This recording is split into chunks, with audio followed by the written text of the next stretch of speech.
પરમ પાવન શ્રી રામેશ્વર ધામમાં ઉપસ્થિત આપ સર્વ ભક્તોના ચરણોમાં સાદર દંડવત પ્રણામ.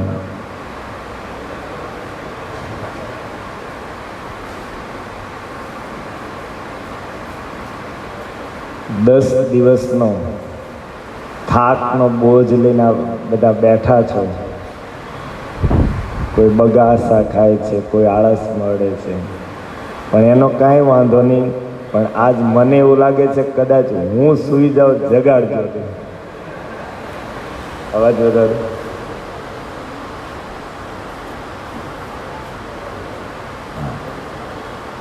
કોઈનો વાંક નથી. શરીર છે એને સમય લાગે એટલે ભૂખ લાગે, એને સમય આવે એટલે ઊંઘ આવે. શરીરનો ધર્મ એક અલગ છે. આપણે ખાલી કહીએ કે આપણે આત્મા છીએ, વાત સત્ય છે, પણ કથા પૂરી થાય ને પ્રસાદનું કાઉન્ટર જોઈએ એટલે ભૂલી જઈએ આપણે આત્મા છીએ.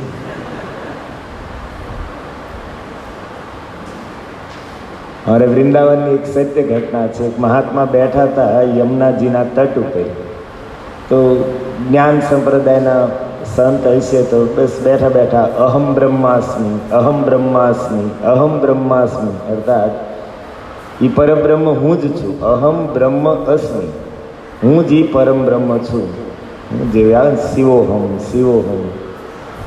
તો બેઠા બેઠા જપ કરતા હતા. તો એક વ્રજવાસી ત્યાંથી નીકળ્યા અને એણે જોયું કે આ ક્યારના જપે છે અહમ બ્રહ્માસ્મિ, અહમ બ્રહ્માસ્મિ, અર્થાત હું જ બ્રહ્મ છું, સર્વત્ર બ્રહ્મ છે, સર્વમ ખલુ ઇદમ બ્રહ્મ.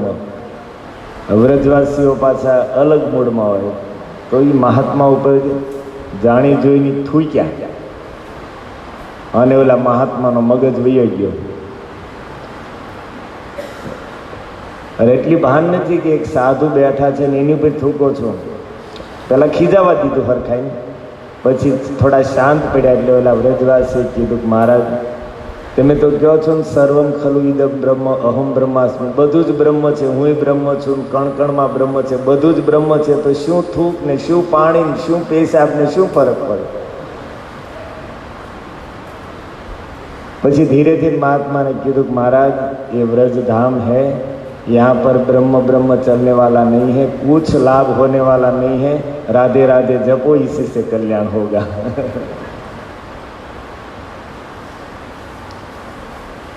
તો જે છે એ પણ ભાગ્યશાળી છીએ કે 9 વર્ષ આપણું પ્રારંભ થયું ભક્તોના સંગમાં અને ભગવાનના ધામથી.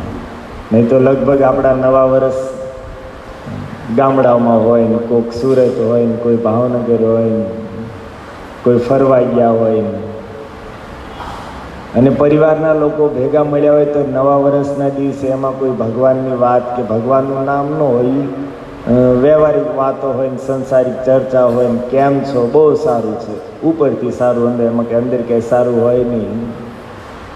આપણી બધાની સ્થિતિ છે આમાં, એવું નથી કે તમારી મારી કોઈને. આપણે બધા બહારથી તો કોઈને એમ કહેવાય નહીં કે ભાઈ કાંઈ સારું નથી. એટલે કેમ કોઈ વૈયા ગયા હોય તો આપણે પછી ફોટામાં તો શ્રદ્ધાંજલિમાં તો સ્વર્ગવાસ ને વૈકુંઠવાસ જ લખો ને, ત્યાં કંઈ લખાય છે કે આ ગયા છે આમ. તો એક વિવેકની વાત છે, પણ સત્ય એ છે કે આ વર્ષ આપણું ચાલુ થયું ભગવાનના ધામથી, કથા કીર્તનથી, ઠાકોરજીના પ્રસાદથી, દર્શનથી. અને હકીકતમાં વિચાર કરવામાં આવે તો રામેશ્વર ધામમાં બેસીને અત્યારે દર્શન કરી રહ્યા છો તમે લોકો. ભગવાનના દર્શનની પહેલી વિધિ સંતો શાસ્ત્રોએ બતાવી છે, કાનથી થાય. જડ આંખો છે એનાથી ભગવાનના દર્શન ન થાય. જ્યાં સુધી આપણે બેસીને સાંભળીએ નહીં ત્યાં સુધી મંદિરમાં જે મૂર્તિ છે એ આપણી માટે પથ્થરની મૂર્તિ જ રહે. એમાંનો ભાવ હોય, નો શ્રદ્ધા હોય, નો પ્રેમ હોય, બસ આવ્યા છે તો ખાલી મુંડી ઝુકાવી દીધી ને હાથ જોડી લીધા, એમાં કોઈ આપણને લાભ થાય પણ બહુ ઓછો લાભ થાય. પણ કાનથી સાંભળીએ ત્યારે આપણી શ્રદ્ધા વધે, એનો મહિમા સાંભળીને શ્રદ્ધા વધે, અને શ્રદ્ધા ત્યારે ભાવ બને, અને ત્યારે દર્શન કરવામાં સુખ મળે, અને દર્શનનો સાચો આપણને લાભ મળે. કારણ કે વેદ સ્પષ્ટ કહે છે, યાદૃશી ભવેત સિદ્ધિ, યાદૃશી ભવેત શ્રદ્ધા, તાદૃશી ભવેત સિદ્ધિ. જેટલી શ્રદ્ધા હશે એટલું જ ફળ મળશે. આપણામાં જેટલી શ્રદ્ધા હશે એટલું જ આપણને ફળ મળશે. ગોસ્વામીજીએ સુંદર વાત લખી છે કે કર્મનું કમંડળ લઈને આપણે બધા આવ્યા છીએ. સંતો મહાત્માઓ હાથમાં કમંડળ રાખે. હવે તો બધી સિસ્ટમ ગઈ, બિસ્લેરીની બોટલો એ લઈ લીધી.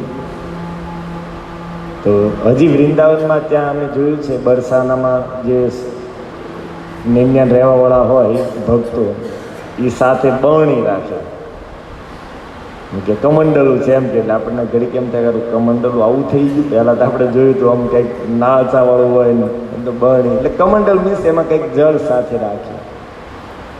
તો આપણે બધા કમંડળ લઈને આવ્યા છીએ. તમે કહે છો ક્યાં પ્રભુજી છે, અમારું કમંડળ ક્યાં છે?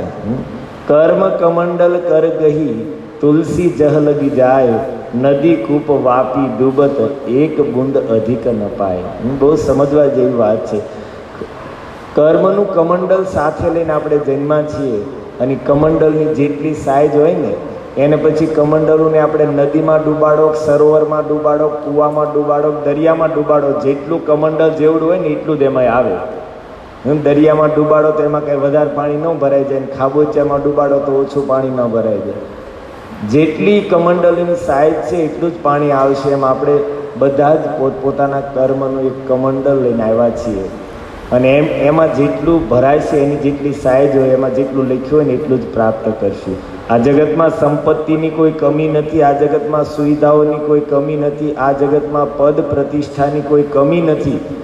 બધું જ ભરપૂર છે, પણ આપણને એટલું જ મળશે જેટલું આપણા કર્મરૂપી કમંડળમાં લખ્યું છે. હમણાં અમે એક જગ્યાએ કથા કરવા ગયા હતા, નવરાત્રિમાં 9 દિવસની કરી. તો ગામડું હતું. તો અમને જ્યાં ઉતારો આપ્યો તો સ્કૂલ હતી એક, જ્યાં એની પાછળ 4-5 ઘર હતા, નાના નાના ઝૂંપડાઓ. તો એમાં લાઇટ નહોતી. પહેલે દિવસે તો અમારે લાઇટ ગઈ ને એટલે અમે ત્યાં જોયું ને એટલે કીધું કોઈની લાઇટ નથી. પછી બીજા ત્રીજા દિવસે ખબર પડી કે એ લોકો ત્યાં લાઇટનું એ બિચારા પાસે કનેક્શન જ નથી. તમારી સાથે આ નાગજી દાદા હતા, એનો કહેતો હતો દુનિયા ગમે એટલી આગળ વધી, આને બિચારાને શું લાગે? એ તો હજી જ્ઞાન જ પહોંચ્યા કે એના ઘરે લાઇટનું કનેક્શન. હવે આપણે સ્માર્ટફોન આવે કે સ્માર્ટ ટીવી આવે, ફલાણું આવે, શું એ બિચારાને કામ? તો આ જગતમાં કોઈ વસ્તુની કમી નથી, પણ આપણે જેટલું આપણું કમંડલું લઈને આવ્યા છીએ ભાગ્યનું, એટલું જ આપણને મળશે.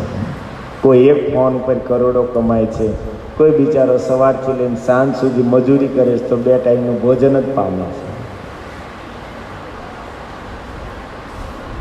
તો વાત હતી આપણી કે એવી જ રીતે જેટલી શ્રદ્ધા આપણામાં હશે એટલો જ આપણને લાભ મળશે. સંતો મહાપુરુષોની શ્રદ્ધા પૂર્ણ હતી તો વિગ્રહના રૂપમાં જે ભગવાન છે સાક્ષાત એની સાથે વાતો કરતા. આપણે કથા સાંભળી હતી ને, રામાનુજાચાર્ય સાથે ભગવાન રંગનાથ પ્રત્યક્ષ વાતો કરતા, યામુનાચાર્યજી સાથે વાતો કરતા. શ્રી તિરુપતિમાં આપણે સાંભળી હતી અનંત આલવાર, અનંતાચાર્ય ભગવાન શ્રીનિવાસ પ્રત્યક્ષ એની સાથે વાતો કરતા. નરસિંહજીના કાંઈ કામ પડે એટલે દ્વારકાધીશ આપણી માટે એ દ્વારકામાં બેઠા છે, મૂર્તિ છે, પણ નરસિંહજી હાંકલ પાડે એટલે મૂર્તિમાંથી જ ઠાકોરજી દોડવા મળતા. આપણી માટે મૂર્તિ છે, પણ બોડાણાજી સાથે એ જ ઠાકોરજી સાક્ષાત ચાલતા ચાલતા ગયા. શ્રદ્ધા હોય એટલો લાભ મળશે, વાત એ છે. અને શ્રદ્ધા ત્યારે આવશે જ્યારે કાનથી સાંભળશું. સાંભળશું નહીં ત્યાં સુધી કોઈ લાભ નહીં થાય. તો હકીકતમાં ખરા શબ્દોમાં કહીએ તો 600માંથી અત્યારે તમે 200 જણા બેઠા છો ને દર્શન કરી રહ્યા છો રામેશ્વર ધામના, કારણ કે તમે સાંભળી રહ્યા છો.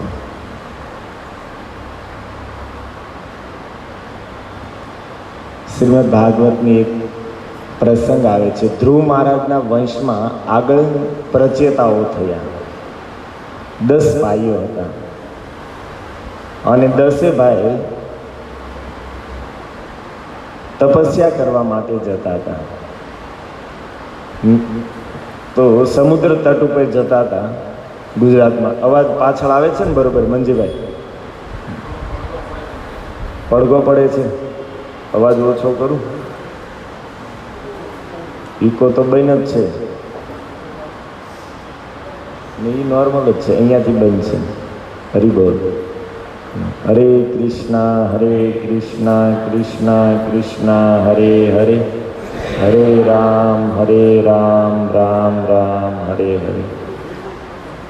હા, હવે થઈ ગયો છે રેડી. હા, તો તાર પંખાની હવા લેવી હોય તો પછી થોડુંક ધ્યાનથી સાંભળવું પડે. આ બંધ કરી દો તો અવાજ એકદમ ક્લીન આવે. હા, તો હા 10 ભાઈઓ હતા. તો સમુદ્ર તટ ઉપર જતા હતા ભગવાન કૃષ્ણનું ભજન કરવા માટે. તો જેવા એ પ્રચેતાઓ નારાયણ સરોવર પર પહોંચ્યા. આપણે કચ્છમાં નારાયણ સરોવર છે, તો નારાયણ સરોવરથી 2-3 કિલોમીટર આગળ જાઓ એટલે સીધો આખો સમુદ્ર આવી જાય, કચ્છનો આખો સમુદ્ર.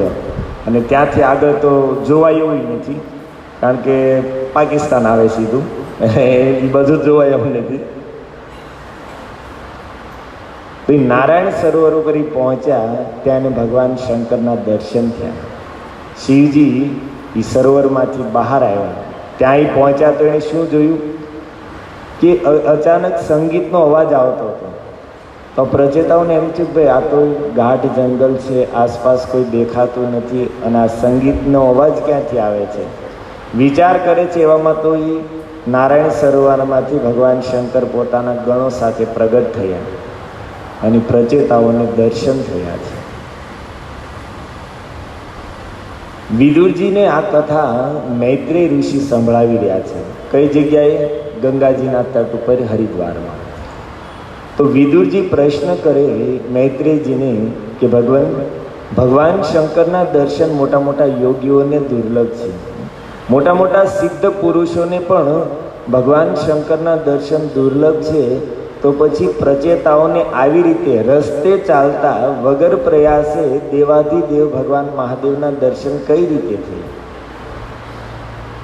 તો મૈત્રેયજી કથા કે એમાં ભગવાન શંકરના શબ્દો જ જવાબના રૂપમાં એ વિદુરજીને સંભળાવે છે.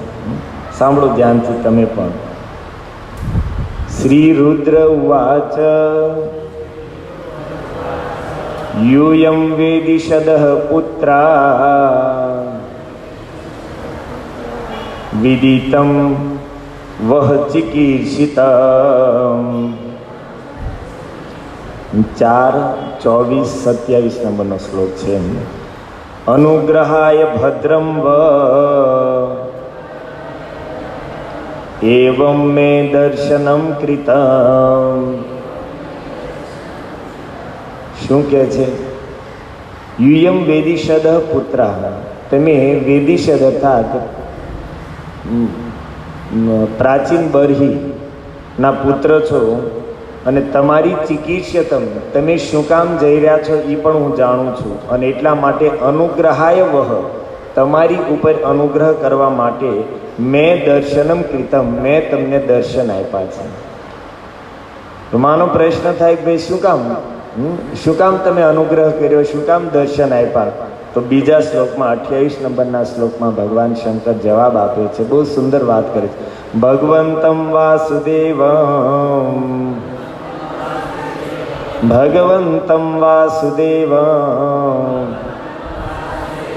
પ્રપન્નઃ સ પ્રિયો હિ મે, પ્રપન્નઃ સ પ્રિયો હિ મે. ભગવંતમ વાસુદેવમ, ભગવાન વાસુદેવ. બધા જાણીએ છીએ કે ભગવાન કૃષ્ણનું પ્રસિદ્ધ નામ છે વાસુદેવ. વસુદેવજીના પુત્ર છે. ગટગટમાં જેનો વાસ છે ભગવંતમ વાસુદેવમ પ્રપન્ન, જે ભગવાન વાસુદેવના શરણાગત છે, જે ભગવાન વાસુદેવ કૃષ્ણના શરણાગત છે અથવા તો શરણમાં જઈ રહ્યા છે, સપ્રિયોહી, એ મને અત્યંત પ્રિય છે. અર્થાત કહે છે કે હે પ્રચેતાઓ, તમે અત્યારે ભગવાન કૃષ્ણનું ભજન કરવા માટે જઈ રહ્યા છો અને જે જીવ ભગવાન કૃષ્ણની શરણમાં જાય છે, સપ્રિયોહી, એ મને અત્યંત પ્રિય છે. અને એટલા માટે જ હું તમને દર્શન દેવા માટે અહીંયા ઉપસ્થિત થયો છું. ભજન કરવા છતાં, કઠોર તપસ્યા કરવા છતાં પણ, અનેક પ્રકારે જપ તપ વ્રત દાન કરવા છતાં પણ જે ભગવાન શંકરના દર્શન થવા દુર્લભ છે, એ દેવાધિદેવ ભગવાન મહાદેવ અહીંયા કહે છે કે હે પ્રચેતાઓ, તમે ભગવાન વાસુદેવનું ભજન કરવા જઈ રહ્યા છો અને એટલા માટે હું સામે ચાલીને તમને અહીંયા દર્શન દેવા આવ્યો છું. અચ્છા, ભગવાનનું ભજન કરવાવાળા કેટલા પ્રિય છે? ભગવાન શંકરને વૈષ્ણવ કેટલા પ્રિય છે? તો સાંભળો, એ જ ભગવાન શંકરના સ્વયંના મુખના શબ્દ. 30 નંબરનો શ્લોક છે. અથ ભાગવતાયુય યથ ભાગવતાયુયમ પ્રિયાસ્થ ભગવાન યથા, પ્રિયાસ્થ ભગવાન યથા ન મદ્ભાગવતાનાં ચ પ્રેયાન અન્યોસ્તિ કરહિચિ. થોડું પણ સંસ્કૃત જાણતા હોય આવા બધા શ્લોક જેમ મન પ્રસન્ન થઈ જાય. શું કહે છે? તથા ભાગવતા યુયમ, યુયમ તમે લોકો ભાગવતા ભગવાનના ભક્ત છો અને એટલા માટે પ્રિયસ્થ, મને અત્યંત પ્રિય છો. કેટલા પ્રિય છો? ભગવાન યથા, જેટલા ભગવાન મને પ્રિય છે એટલા જ એના ભક્તો પણ મને પ્રિય છે. એટલું કહેતા પણ મહાદેવજીને જે તૃપ્તિ ન થઈ વૈષ્ણવના ગુણગાનમાં, તો આગળની લાઈનમાં શું કહે છે? ન મદ ભાગવતાનામ ચ પ્રેયાન અન્યો અસ્તિ કરહિચિત, ભગવાનના ભક્તોથી અન્ય કરહિચિત ન પ્રિય, મને બીજા કોઈ પ્રિય નથી. ભગવાન કૃષ્ણના ભક્તો વૈષ્ણવો જેટલા મને પ્રિય છે એટલા મારા ભક્તો પણ મને પ્રિય નથી.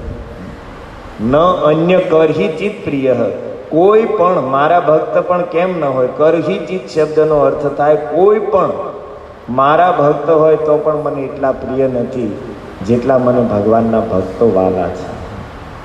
અને એટલા માટે જ શ્રીમદ ભાગવતનો અંત કરતા શ્રી સૂતજી કહે છે, નિમ્ન ગાનામ યથા ગંગા, જેવી રીતે નદીઓમાં સર્વશ્રેષ્ઠ ગંગા છે, દેવાનામ અચ્યુતો યથા, દેવતાઓમાં સર્વશ્રેષ્ઠ ભગવાન વિષ્ણુ છે, પુરાણાનામ ઇદમ તથા, પુરાણોમાં સર્વશ્રેષ્ઠ શ્રીમદ ભાગવત છે, એવી જ રીતે વૈષ્ણવાનામ યથા શંભુ, વૈષ્ણવોમાં સૌથી શ્રેષ્ઠ છે ભગવાન શંકર. એટલા માટે શિવજીને ભાગવતમાં વૈષ્ણવના ગુરુ કીધા છે. ભગવાન છે પણ ભગવાન હોવા છતાં વૈષ્ણવો માટે સર્વશ્રેષ્ઠ વૈષ્ણવ અર્થાત ગુરુ છે. વૈષ્ણવની 4 પરંપરા છે, એમાંથી એક પરંપરા જ ભગવાન શંકરથી ચાલુ થઈ છે, જેમાં વિષ્ણુ સ્વામી થયા, એમાં જ આગળ વલ્ભાચાર્યજી થયા, જેણે પુષ્ટિ માર્ગની સ્થાપના કરી. તો આવા ભગવાન શંકરના પ્રિય ધામમાં આપણે બિરાજમાન છીએ.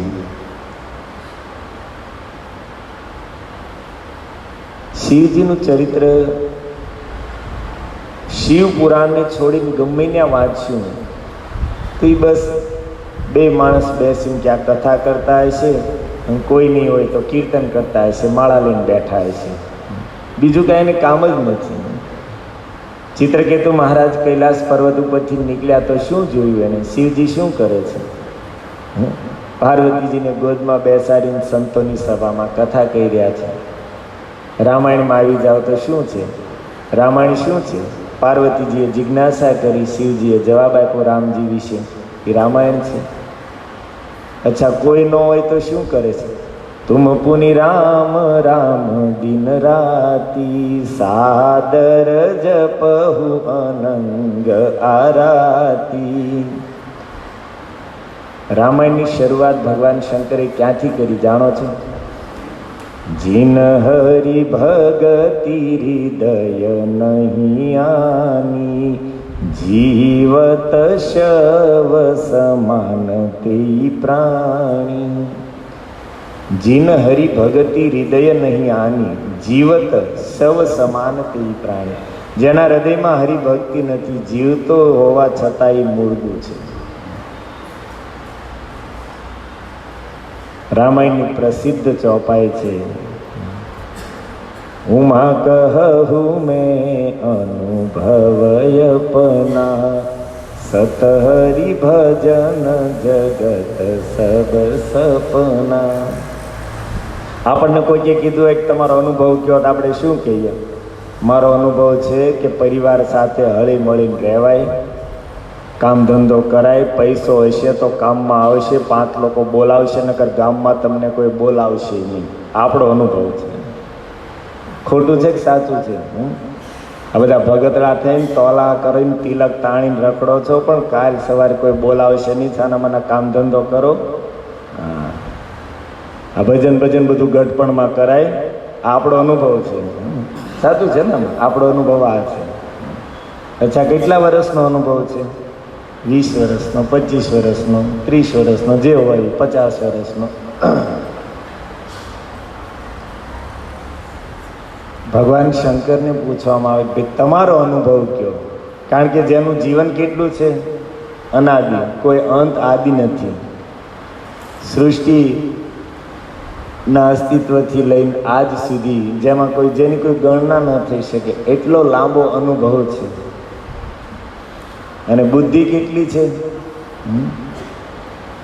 આપણી જેટલી કે આપણી કરતાં 1 કિલો 2 કિલો વધારે, કે ત્રાજુ હોય તો મપાય।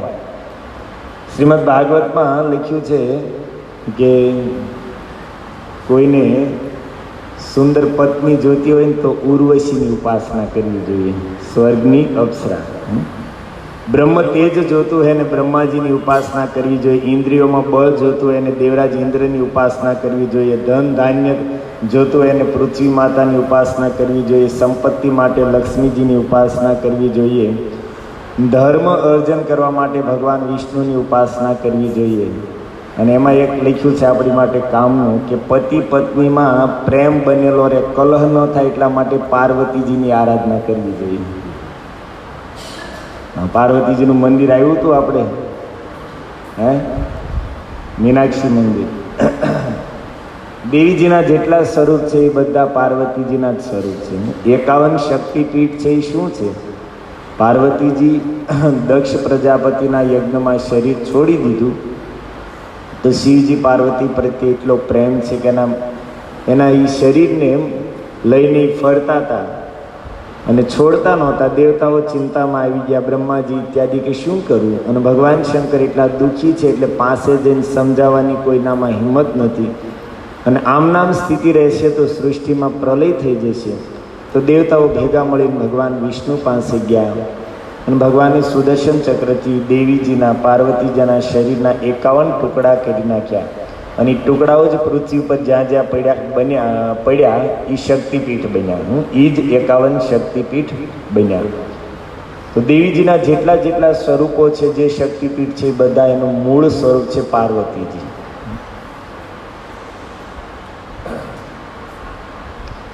તો પતિ પત્નીમાં પ્રેમ બનેલો રહે એટલા માટે પાર્વતીજીની ઉપાસના કરી છે। હા, મીનાક્ષી દેવીને સરખાઈને પ્રણામ કરી લીધા ને તો 15 દી મહિનો વાંધો નહીં આવે। અને જ્ઞાન પ્રાપ્તિ માટે ભગવાન શંકરની ઉપાસના કરવી જોઈએ। ભાગવત કહે છે જીવનમાં જ્ઞાન પ્રાપ્ત કરવું હોય તો જેની પાસે જ્ઞાન હોય ને એની પાસે જવાય। અજ્ઞાનીઓ પાસે જઈએ તો ત્યાં શું આપણને જ્ઞાન પ્રાપ્ત થાય? ભગવાન શંકર જ્ઞાનનો ભંડાર છે। જ્ઞાન પ્રાપ્તિ માટે ભાગવત એની ઉપાસના કરવાનો માર્ગ બતાવે છે। અને એ મહાદેવજી પોતાનો અનુભવ કહે છે, શું? ઉમા કહું મેં અનુભવયપના, સત હરિ ભજન જગત સબ સપના. સત્ય હોય તો એકમાત્ર ભગવાનનું ભજન છે, બાકી આખો સંસાર છે એ સ્વપ્ન સમાન છે. રાત્રે આપણે સ્વપ્ન જોતા હોઈએ અને આંખ ખુલે એટલે સ્વપ્નમાં જે જોયું હોય એ કાંઈ ન હોય. અને એવી જ રીતે દિવસે પણ આપણે જે જોઈએ છીએ સ્વપ્ન છે, અંતર એટલું છે કે રાત્રિનું સ્વપ્ન છે આંખ ખુલતાની સાથે સમાપ્ત થઈ જશે અને દિવસનું જે સ્વપ્ન છે આંખ બંધ થતાની સાથે પૂરું થઈ જશે. રાત્રિનું સ્વપ્ન છે તમોગુણનું સ્વપ્ન છે, દિવસનું સ્વપ્ન છે મોહનું સ્વપ્ન છે. પણ મહાદેવજી કહે છે બંને સ્વપ્ન. આ સ્વપ્ન અને નાશવાન સંસારમાં સત્ય હોય, સાથે આવવાવાળી કોઈ વસ્તુ હોય તો એ છે હરિભજન, ભગવાનનું ભજન. અહીંયાથી આપણે એ લઈને જવાનું છે. અહીંયા રામેશ્વર ધામમાં આવ્યા છીએ, પરમ ગુરુ ભગવાન શંકરના ચરણોમાં બેઠા છીએ, તો અહીંયાથી આપણે કંઈક લઈને જવું છે અને એ હરિભજન લઈને જવું છે. હરિભજનનો કંઈક નિયમ લઈને જવું છે. આમ તો ધામ યાત્રા તીર્થમાં ગયા હોય તો એનો નિયમ છે કે ત્યાં આપણે કાંઈક છોડીને જવું જોઈએ અને કાંઈક લઈને જવું જોઈએ. કોઈ પણ ધામમાં જઈએ તો ત્યાંની વિધિ છે કે આપણે કાંઈક આપણે ત્યાં છોડીને જઈએ અને ક્યાંક સારું લઈને જઈએ, ત્યારે ધામ યાત્રા સફળ થાય. તો આપણે અહીંયા આવ્યા છીએ તો બધા યાત્રા સફળ કરી હોય તો કાંઈક ને કાંઈક તમે કંઈક કોઈક ચા છોડો, કોઈક બીડી છોડો, કોઈક તમાકુ છોડો, કંઈક વ્યસન છોડો, કાંઈક ને કાંઈક છોડો. તો ઠાકુરજીને રામેશ્વર ભગવાન તમને બળ આપશે કે મારી પાસે આવીને એને કંઈક સારો નિયમ લીધો છે તો હું થોડીક સહાયતા કરું. થોડીક તમે મક્કમતા રાખશો ને થોડીક એ સહાયતા કરશે તો છૂટી જાય છે. અમારે દાસભાઈ નાયરી બેઠા છે. ઘણા સમય પહેલાં એ તિરુપતિ બાલાજી આવ્યા હતા. તો એ કે પ્રભુજી ન્યાય ગયો ને તો મને એમ થયું કે અહીંયા આવીને મારે કંઈક છોડવું છે. તો કે માવો ખાતો હતો તો ન્યાજી કે માવો કે અરે પાર્સલ કેટલાય લઈને ગયો હતો, પણ ત્યાં એમ વિચાર આવ્યો ભગવાનની કૃપાથી તો ફેંકી દીધા. અને પછી કે જીવડાને કહી દીધું અંદર છે એને કે તારે આ ખોળિયામાં જ બહાર નીકળવું હોય તો નીકળી જાય છે, પણ હવે માવો નહીં મળે તને. હારે કે આ ખોળિયામાં જ નીકળવું હોય તો છૂટશે, પણ માવો નહીં માંગતો, માવો મળશે નહીં. કે પ્રભુજી અહીં ત્યારથી લઈને આજ સુધી માવો મોઢામાં નહીં નાખ્યો. એમ મક્કમતા હોય તો શું ન થાય.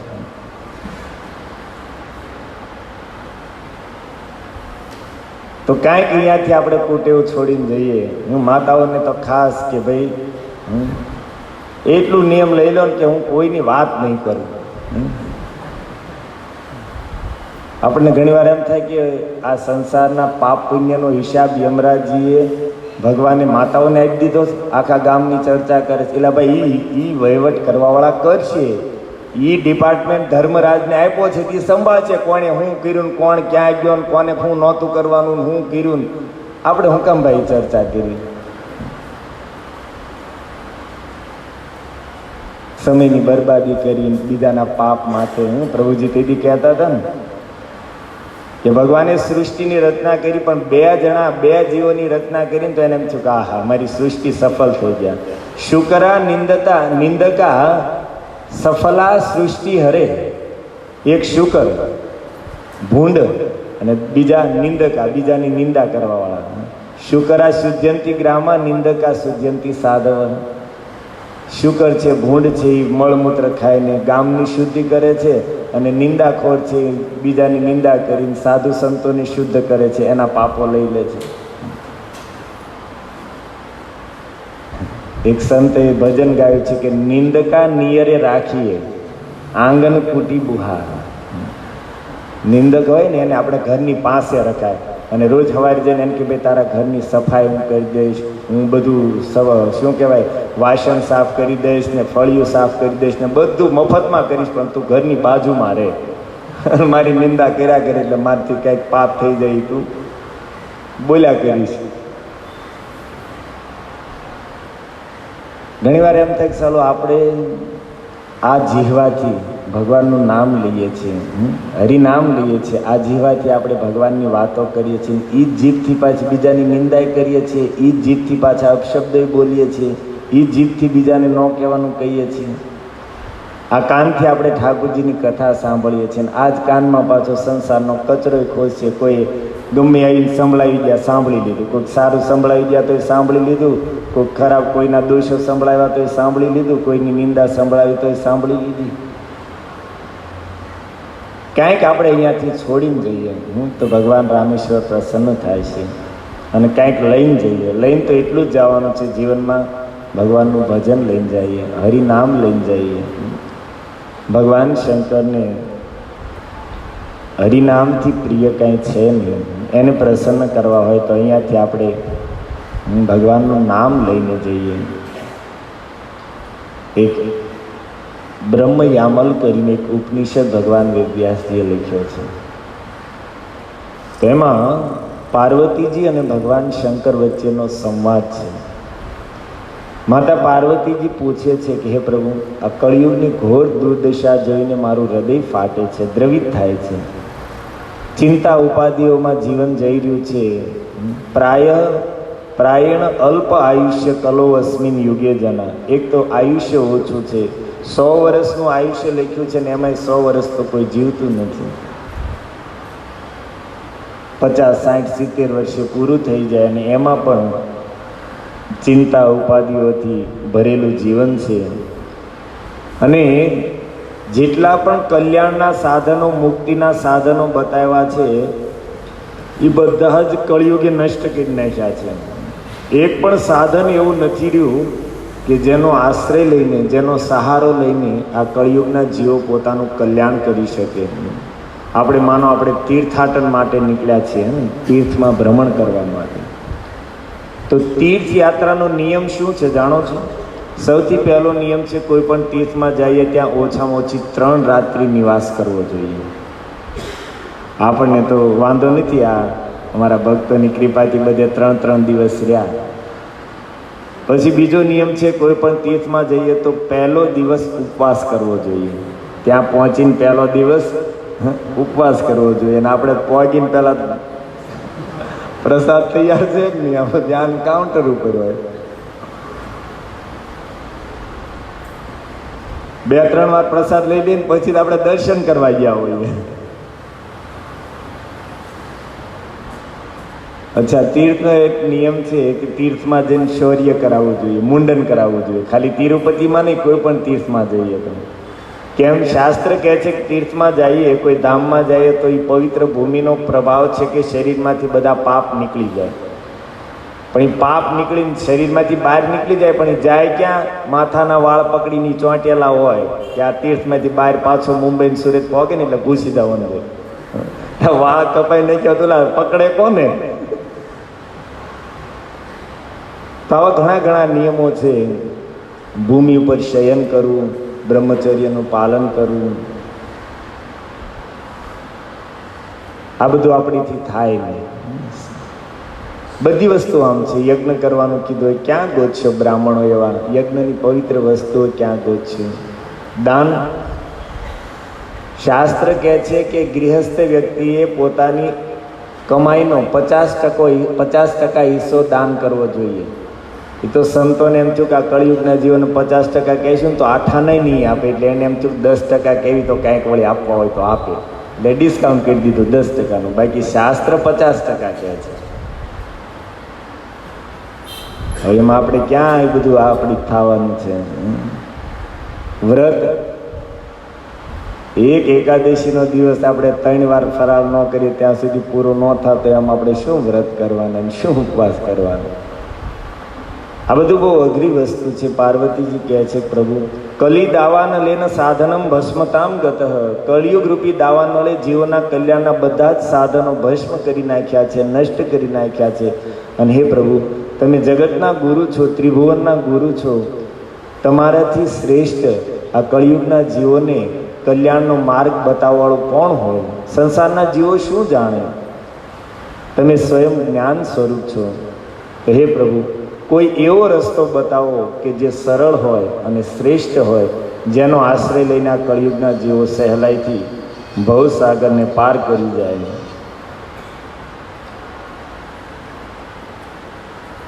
ત્યારે ભગવાન શંકર પ્રસન્ન થઈ ગયા માતા પાર્વતીજીની વાત સાંભળીને, અને એ કહે છે, હા, બ્રહ્મયામલ ગ્રંથનો હું તમને આ સંવાદ સંભળાવી રહ્યો છે, ધ્યાનથી સાંભળો. ભગવાન શંકરે માતા પાર્વતીજીનો પ્રશ્ન સાંભળીને શું જવાબ આપ્યો? એ કહે છે, દેવી, હરિમ વિના નાસ્તિ કિંચિત પાપ નિસ્તારક કલો. હરિ વિના નાસ્તિ કિંચિત પાપ નિસ્તારક કલો. ભગવાન શ્રી હરિને છોડીને કળિયુગના જીવોને પાપમાંથી નિસ્તાર અર્થાત મુક્ત કરાવવાળું કોઈ છે જ નહીં. તસ્માદ इसलिए એટલા માટે લોક ઉદ્ધારણાર્થમ સંપૂર્ણ લોકોનો ઉદ્ધાર કરવા માટે હરિનામ પ્રકાશિયત, હું તને હરિનામની વિધિ બતાવું છું. પ્રકાશિયત અર્થાત હરિનામની પ્રકાશિત કરું છું, બતાવું છું. સર્વત્ર મુચ્યતે લોકો મહાપાપાત કલો યુગે, એનો આશ્રય લેવાથી કલો યુગે કલયુગના લોકો મહાપાપાત સર્વત્ર મુચ્યતે, મોટા મોટા પાપોથી મુક્ત થઈ જશે. સર્વત્ર, કોઈ પણ જગ્યાએ હોય, ભારતમાં હોય કે ગુજરાતમાં હોય કે મહારાષ્ટ્રમાં હોય કે વિદેશમાં હોય, સર્વત્ર કોઈ પણ જગ્યાએ હોય, એ વિધિથી હરિનામ લેશે તો કળિયુગના મોટા મોટા પાપોથી મુક્ત થઈ જશે.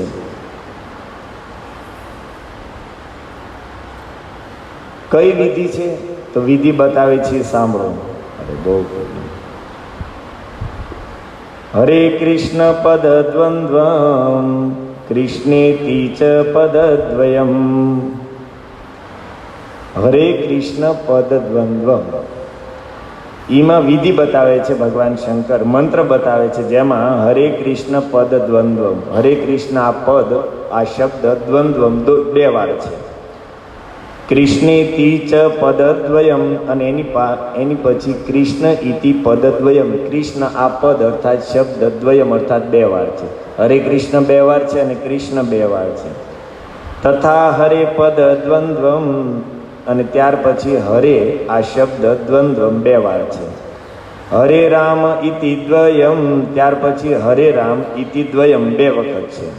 तदंते च महादेवी राम राम द्वयम वदेत, और उसके अंत में हे महादेवी राम राम द्वयम वदेत, दो बार राम राम बोलो, और हरे हरे ततो ब्रूयात, और फिर अंत में हरे हरे बोलना चाहिए. तो क्या हुआ, कौन सा मंत्र हुआ, आप लोग जान गए? हरे कृष्णा कृष्णा कृष्णा हरे हरे, हरे राम राम राम हरिनाम समुद्धरेत. हे देवी, આ વિધિથી હરિનામ લેવામાં આવશે તો ઉદ્ધરેત નથી કહેતા, શું કહે છે? સમ ઉદ્ધરેત, સમ્યક પ્રકારથી પરિપૂર્ણ રૂપથી જીવનો ઉદ્ધાર થઈ જશે. મહામંત્રમ ચ કૃષ્ણસ્ય સર્વ પાપ પ્રણાશકમ ઇતિ. હે દેવી, આ કૃષ્ણ નામ રૂપી મેં મહામંત્ર તમને બતાવ્યો છે. આ જ એકમાત્ર ઉપાય છે કળિયુગના જીવોને સમસ્ત પાપોથી મુક્ત કરીને પરમ ગતિ સુધી પહોંચાડી દેશે. સૌથી સરળ અને સૌથી શ્રેષ્ઠ વિધિ માતા પાર્વતીજીના કહેવાથી ભગવાન રામેશ્વર બતાવી રહ્યા છે હરે કૃષ્ણ મહામંત્રનો ઉપદેશ. તો એટલા માટે તમને બધાને પ્રાર્થના છે કે અહીંયા આવ્યા છો તો આપણે આપણી કુટેવ છોડીને જવાનું છે, અને અહીંયાથી આ ભગવાન શંકર દ્વારા બતાવેલો આ કળિયુગનો જે મંત્ર છે, મહામંત્ર, એને લઈને જવાનું છે. અને આનો સૌથી મોટો લાભ એ છે કે બીજા કોઈ પણ મંત્ર છે, જ્યાં સુધી ગુરુમુખથી ન સાંભળવામાં આવે ત્યાં સુધી એને જપી ન શકાય. પરંતુ આ મંત્ર નથી, મહામંત્ર છે, આ હરિનામ છે. એટલા માટે આમાં કોઈ દીક્ષા ઇત્યાદિની, કોઈ ગુરુ કરવાની, કોઈ એમ નામ તમે જપો, બધી જ વિધિઓથી પરે છે. ભાઈ કુભાઈ અનખહુ આલસુ, કોઈ પણ રીતે જપવાથી મંગલ જ થાય છે. તો તો બસ મારે તમને એટલું જ કહેવું છે કે ભગવાન શંકરના પાવન ધામમાં આપણે બેઠા છીએ અને એની દ્વારા જ બતાવેલો આ હરે કૃષ્ણ મહામંત્ર છે. તો અહીંયાથી તમે લઈને જાઓ. આમ તો નિયમ પ્રભુપાદજીએ 16 માળાનો કીધો છે અને 16 માળા કરવી જ જોઈએ, કારણ કે ભાવ એ છે કે હરે કૃષ્ણ મહામંત્રની 16 માળા કરવામાં આવે. એક મહામંત્રમાં કેટલા નામ છે ભગવાનના? 16 નામ છે. અચ્છા, આપણે ત્યાં ભગવાનના નામ કેટલા છે? ભગવાન શ્રી હરિના કૃષ્ણ કયો કે રામ કયો નારાયણ કયો, નામ કેટલા છે? તમે કેટલા નામ સાંભળ્યા છે?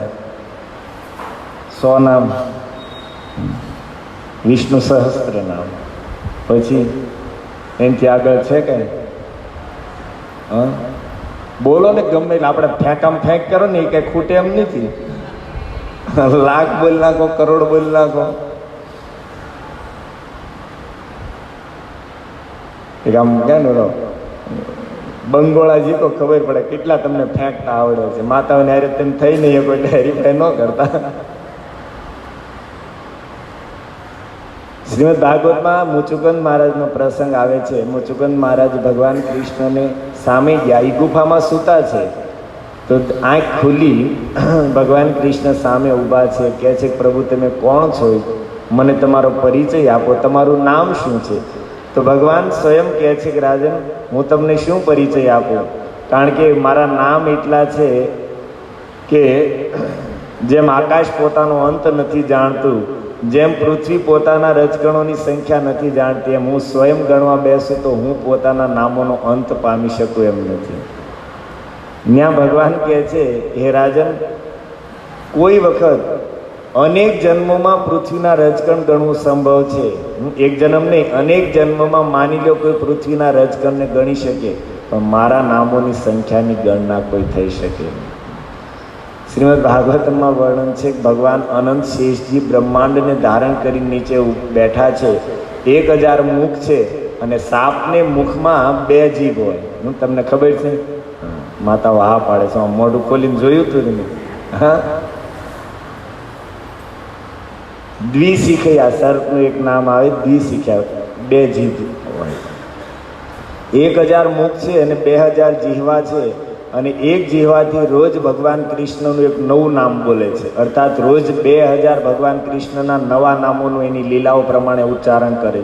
કારણ કે અનંત અનંત બ્રહ્માંડો છે અને સંપૂર્ણ સૃષ્ટિમાં યદા યદા હિ ધર્મસ્ય ગ્લાનિ, જ્યાં જ્યાં જરૂર છે ત્યાં ભગવાન નિરંતર અવતારો ધારણ કરતા જ રહે છે. કોઈ જગ્યાએ શક્ત્યાવેશ અવતાર, કોઈ જગ્યાએ મન્વાંતર અવતાર, કોઈ યુગા અવતાર, કોઈ લીલા અવતાર, કોઈ અંશા અવતાર, આવી રીતે અવતાર લેતા જ રહે છે. તો એ પ્રમાણે નિત્ય નવા નામોનું ઉચ્ચારણ ભગવાન શેષજી કરતા રહે છે. તો એની કોઈ ગણના નથી, પરંતુ આ અસંખ્ય અસંખ્ય નામોમાં ભગવાનના 3 નામ સર્વશ્રેષ્ઠ છે. યદ્યપિ ભગવાનના નામોમાં ભેદ ન કરવો જોઈએ, ભેદ કરવો પણ અપરાધ છે, પણ છતાં શાસ્ત્રોએ અને ઋષિઓએ ભગવાનના અસંખ્ય નામોમાં 3 નામનો મહિમા વિશેષ ગાયો છે. અને કયા છે? રામ, કૃષ્ણ અને હરિ. આ 3 નામોને શ્રેષ્ઠ, સૌથી અધિક ગાવામાં આવે છે. આપણે કેટલા ભાગ્યશાળી છે કે મહામંત્રમાં 3 જ નામો છે. રામ, કૃષ્ણ, હરિ, આ 3 જ નામ છે. રામ કેટલી વખત છે? 4 વાર. કૃષ્ણ 4 વાર અને હરે 8 વખત.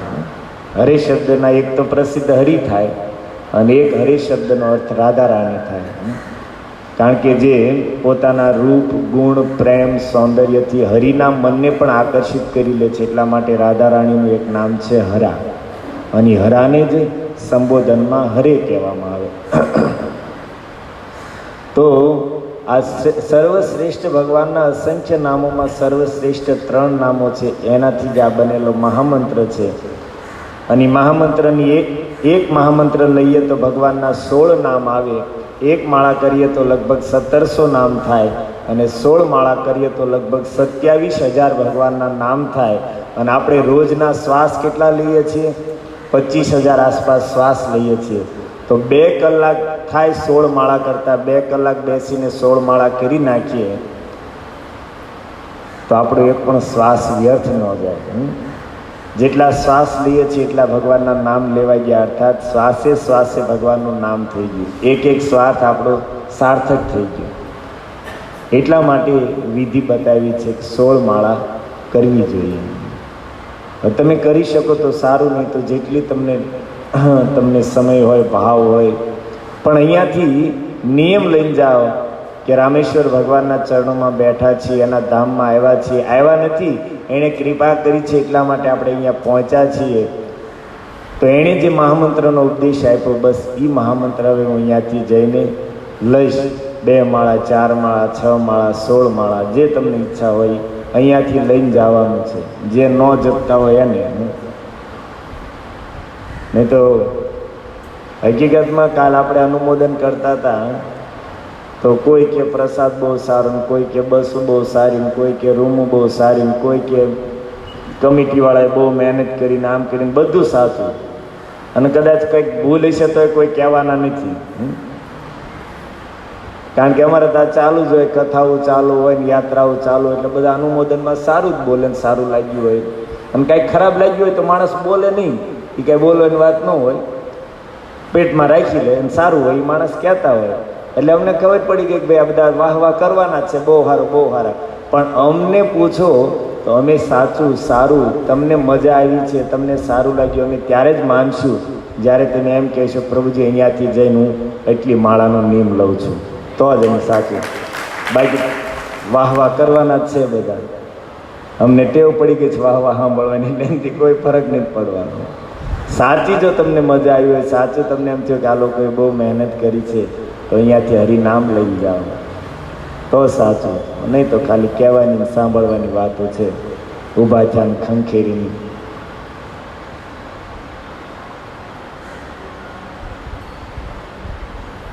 તો ઘણી વાતો છે કહેવાની. એક રામાયણમાં જે અહીંયા રામેશ્વરની કથા પ્રભુજીએ કાલ કીધી હતી, પણ પ્રભુજીએ સંક્ષેપમાં કીધી હતી. તો આપણે ખાલી અનુવાદ હું તમને વાંચી દઉં. ભગવાન રામચંદ્ર અહીંયા આવ્યા, એ જે ચોપાયું છે 5-7, એનું 10 મિનિટમાં તમને ખાલી વ્યાખ્યા નહીં કરીએ, આપણે અનુવાદ તમને સંભળાવી દઉં.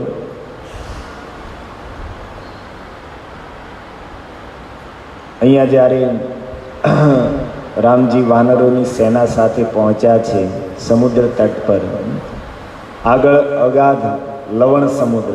આ કયો સમુદ્ર છે? લવણ સમુદ્ર. લવણ અર્થાત ખારો સમુદ્ર.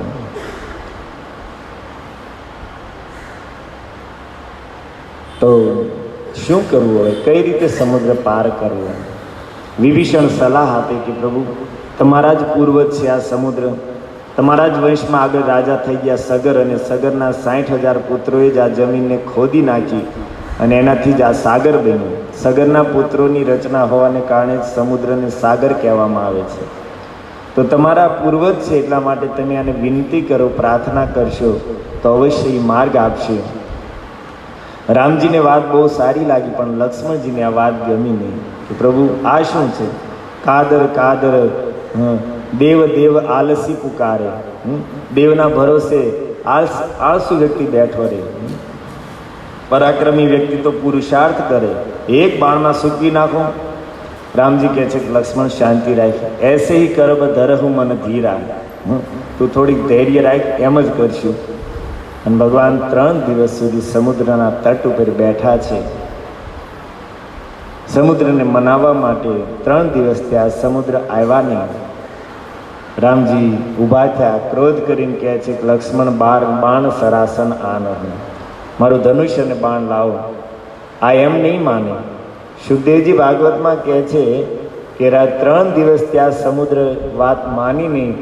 રામજી આંખ ખોલી, આંખમાં ક્રોધ હતો, અને રામજીના ક્રોધને કારણે આંખ્યું ક્રોધથી થોડી લાલ થઈ. ત્યાં અપાર જળ રાશિથી ભરેલો, અપાર જીવજંતુથી ભરેલો સંપૂર્ણ સમુદ્ર ખોળવા માંડ્યો. હું કાલે અહીંયા સમુદ્ર તટ ઉપર ઊભો હતો, તો મનમાં એ જ વિચાર થતો હતો કે ઓહો, જ્યાં સુધી દ્રષ્ટિ જાય ત્યાં સુધી પાણી છે, અને ઠાકોરજીની શક્તિ, એનો પ્રભાવ, એનો મહિમા જો કે એક દ્રષ્ટિ નાખી ત્યાં તો બધું ઉકળવા માંડ્યું.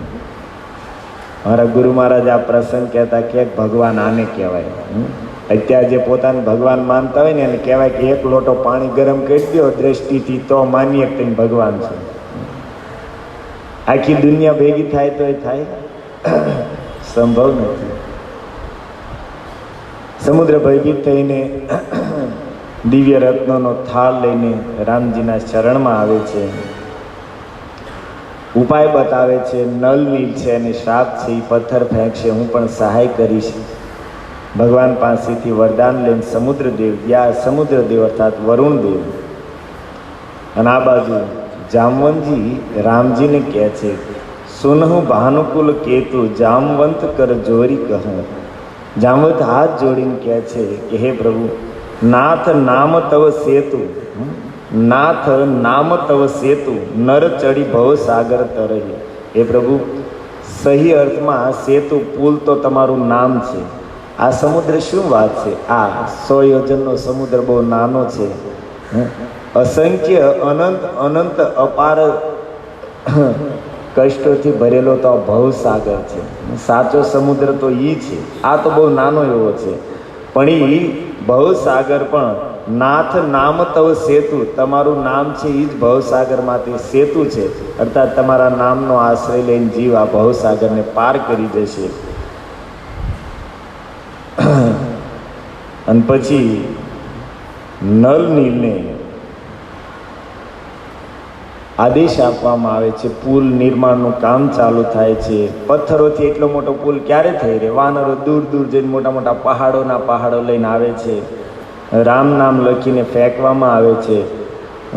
પથ્થર તરે છે અને એક પથ્થર ઉપર રામ લખ્યું છે અને બીજા ઉપર મ લખ્યું છે, તો જે રા અને મ વાળા પથ્થરો છે પરસ્પર ચીપકી જાય છે, કારણ કે ભગવાનનું નામ જડ નથી, સચ્ચિદાનંદ છે, બે શબ્દો. તો પુલ નલ નીલે તો પથ્થરને તેરવા, પણ રામ નામે ચોંટાડીને રાખ્યા. અને આવી રીતે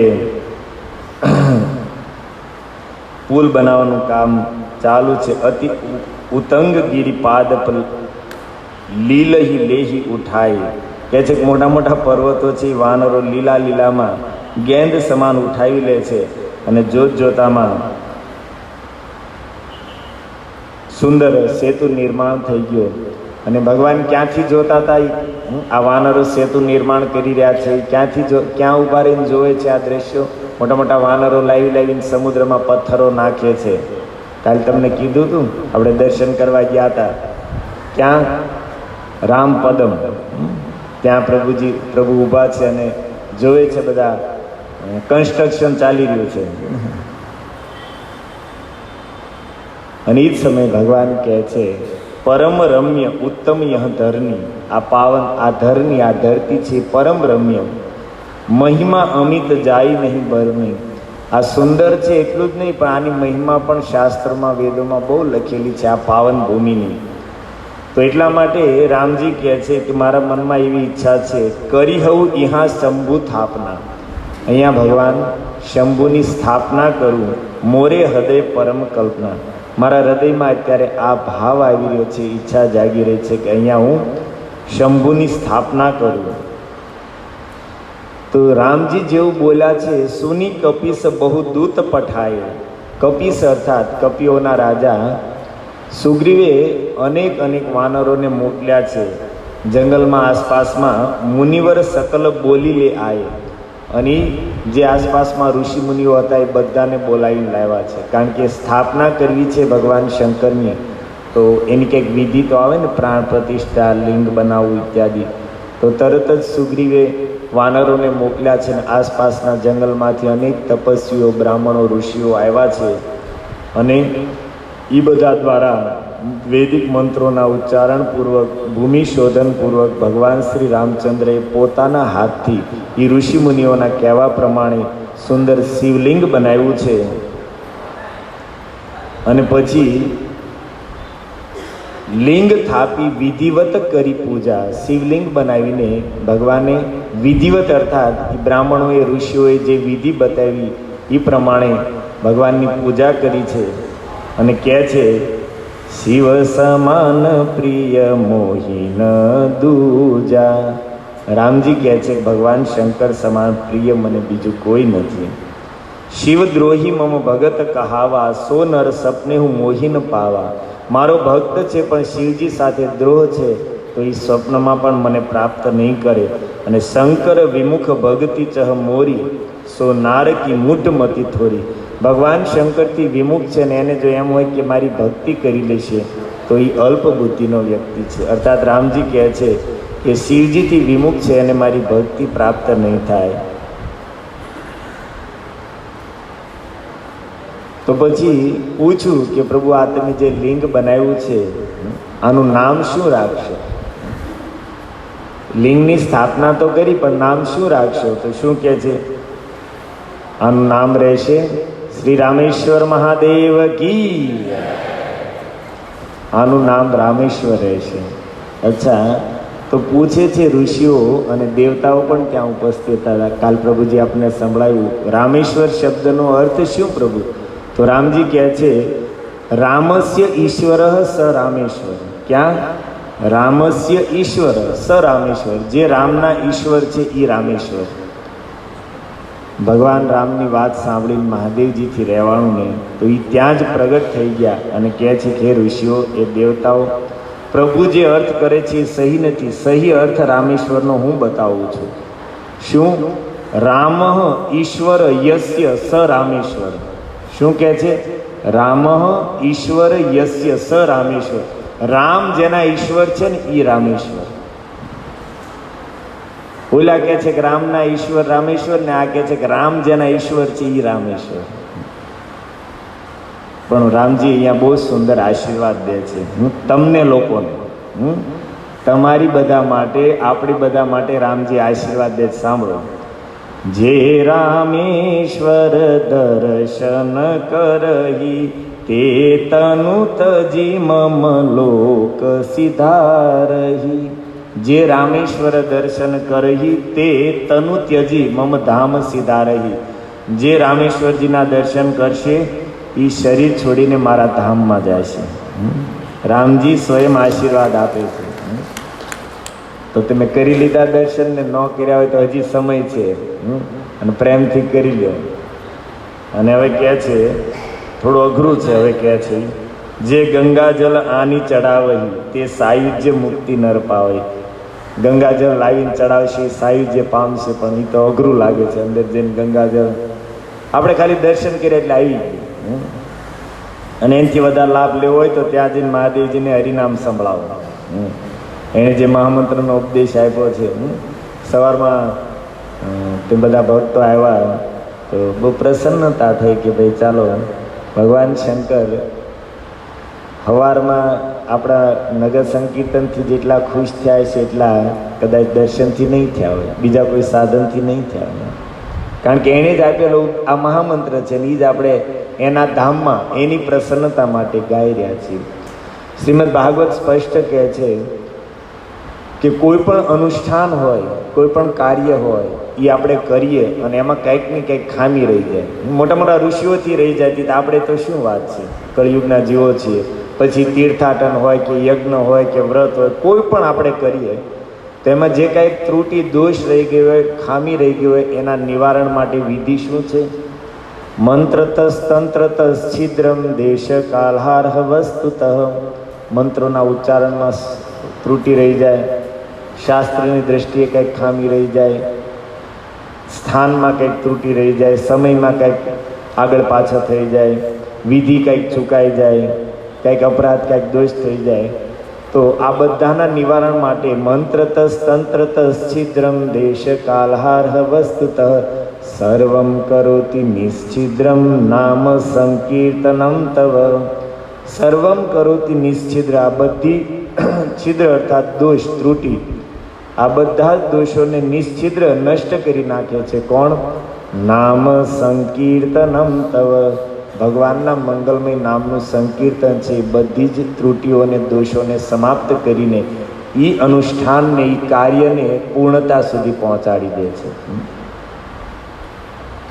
આપણે 10 દિવસ યાત્રા કરી તો એમાં ઘણી આપણાથી કંઈક ભૂલ થઈ ગઈ હોય, કંઈક ના કંઈક દોષો ત્રુટિ રહી ગઈ હોય પણ આપણે ભાગ્યશાળી છે કે આજ અંતિમ દિવસે આપણે સંકીર્તન કરીને યાત્રામાં જે કાંઈ આપણાથી ભૂલ થઈ, દોષ થઈ, એ બધાને સ્વાહા કરી નાખ્યા.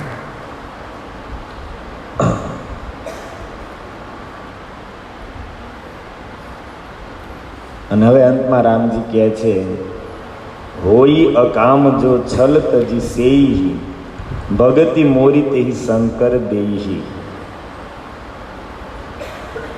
હોય અકામ, નિષ્કામ ભાવથી છલ ત્યજી, છલ કપટ છોડીને ભગવાન શંકરની ઉપાસના કરશે. હું કોઈ વસ્તુની કામનાથી કરશે તો એ તો શિવજીનો સ્વભાવ છે દેવ, એટલા માટે જેને ઓઢરદાની કીધું છે. જે માંગશે એ દેશે, પણ જે નિષ્કામ થઈને જાય છે, જેના હૃદયમાં કાંઈ ઈચ્છા જ નથી, તો એને શું દેશે ભગવાન શંકર? ભગતિ મોહિતી શંકર દેહી. તો ભગવાન શંકર એને મારી ભક્તિ આપશે. તમારી પાસે છે કોઈ એવું દ્રષ્ટાંત કે નિષ્કામ ભાવથી શિવજીની આરાધના કરી હોય અને એને શિવજીએ ભક્તિ આપી હોય? હા, નરસિંહ મહેતા. આપણા ઘરનું શું કહેવાય, આપણા ઘરનો દાખલો છે. આપણે બહાર ક્યાં ગોતવા જવું? શું કીધું એને ભગવાન શંકરને? હું અજ્ઞાની જીવ છું પ્રભુ, મને ખબર નથી કે મને લાભ શેમાં છે, મારું કલ્યાણ શેમાં છે, તો તમને જે પ્રિય હોય એ મને આપો. મહાદેવજીને એમ થયું, બોલો લે, પહેલી વારમાં એવો મને ભગત મળ્યો કે જે મને બુદ્ધિમાન માને છે. અત્યાર સુધી જે મળ્યા ને એને એમ જ છે કે હું બુદ્ધિમાન છું ને આને કંઈ ખબર નથી પડતી, એટલે એમ કે મને આ આપો ને મને આ આપો. પણ આ પહેલો એવો મળ્યો કે એને એમ થયું કે હું બુદ્ધિમાન છું, એટલે મને કહે છે કે ભાઈ તમને જે પ્રિય હોય એ આપો. હાથ પકડીને લઈને ગયા છે વૃંદાવન, સીધો જ રાસલીલામાં પ્રવેશ.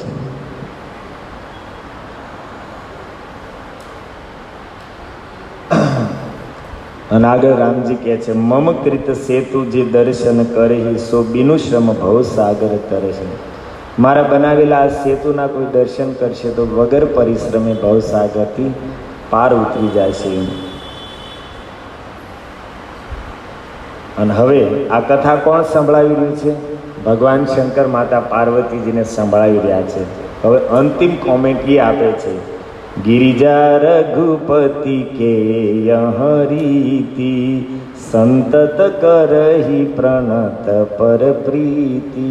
हे गिरिजा, રામનો સ્વભાવ છે કે હંમેશા પોતાના ભક્તોને જ મોટાઈ આપે છે, પોતાના સેવકોને જ જગતમાં મોટાઈ આપે છે. અર્થાત રામેશ્વરની સ્થાપના ભગવાન રામે કરી એની પાછળનો ઉદ્દેશ્ય શિવજી પ્રગટ કરે છે કે રામનો સ્વભાવ છે કે પોતાના સેવકોને મોટાઈ આપવી, પોતાના ભક્તોને પોતાનાથી મોટા ગણે છે.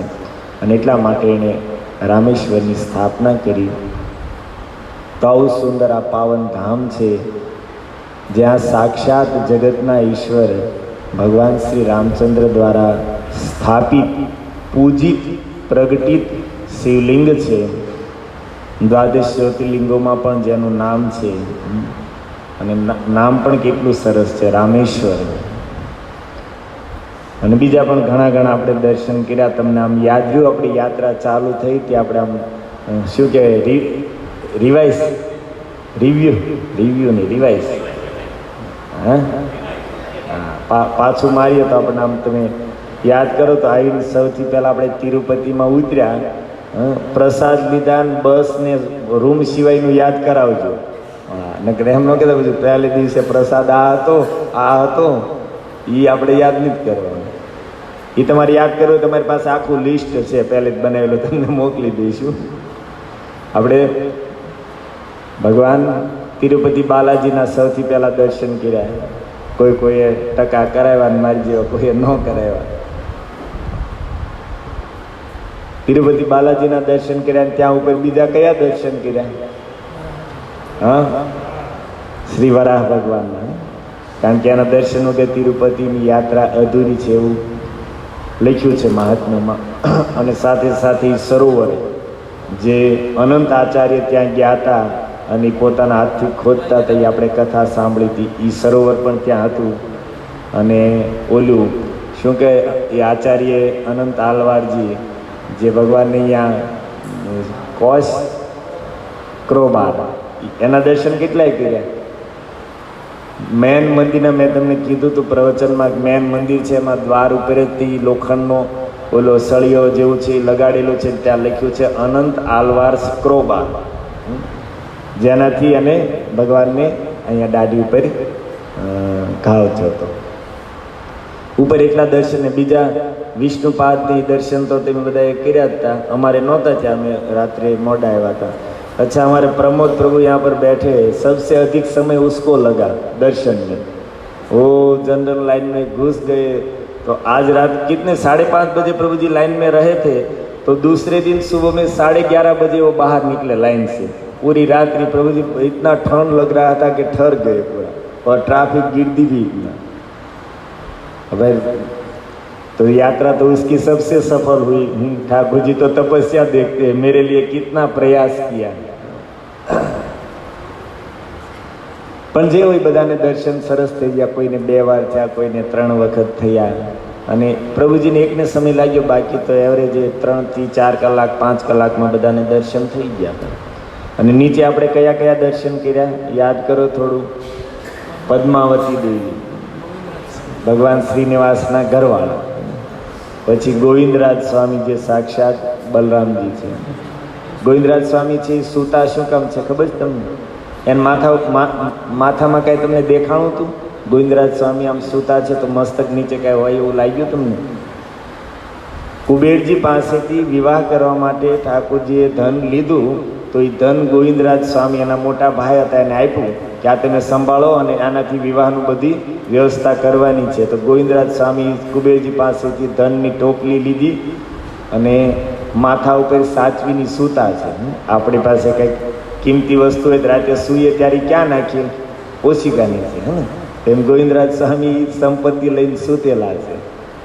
ગોવિંદરાજ સ્વામીના દર્શન કર્યા, પદ્માવતી માતાના દર્શન કર્યા. બીજા હા